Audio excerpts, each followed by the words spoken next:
First of 5, we are looking back at the St. Francis shootings 1 year later. Thanks for joining us today. I'm Jonathan Cooper. And I'm Lori Fullbright. I sat down with the commander of Tulsa Special Operations Team who has been studying active shooter cases for 20 years. And he teaches both police officers and citizens. He says first and foremost, for police, this was a terrible tragedy with the murders of 4 innocent, remarkable people. Beyond that, though, there are lessons to be learned from a tactical perspective for both officers who respond to these shootings in the future and for citizens who might one day be in a similar situation.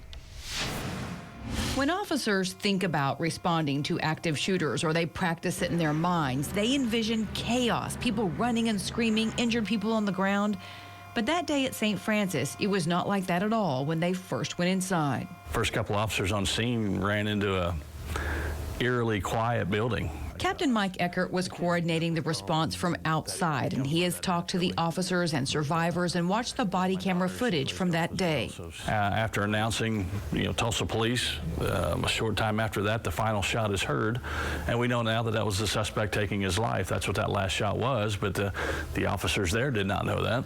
He says the scene inside was not chaos in those few moments because people in the building had done a great job of either evacuating quickly or sheltering in place. 2 of the most important things that someone can do in that kind of moment. We have a suspect that is armed and looking for targets, and if he has no targets to engage, then we basically have a person with a gun call.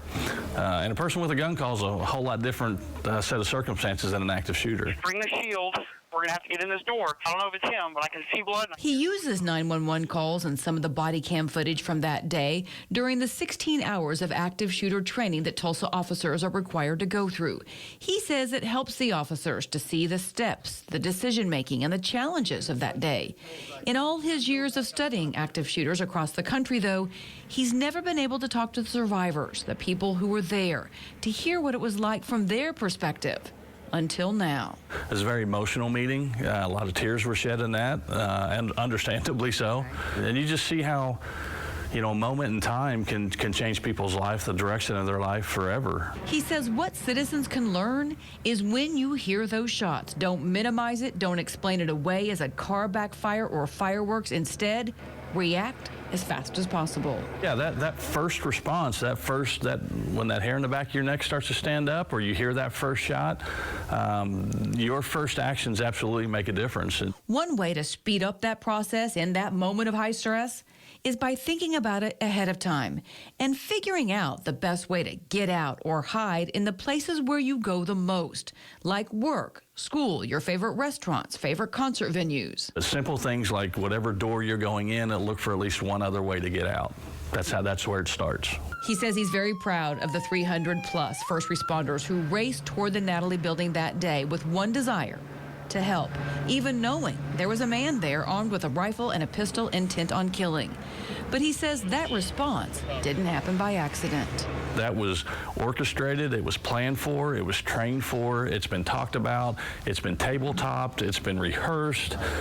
We've done stuff like that for literally 20 years, and I don't want to ever have to do it again.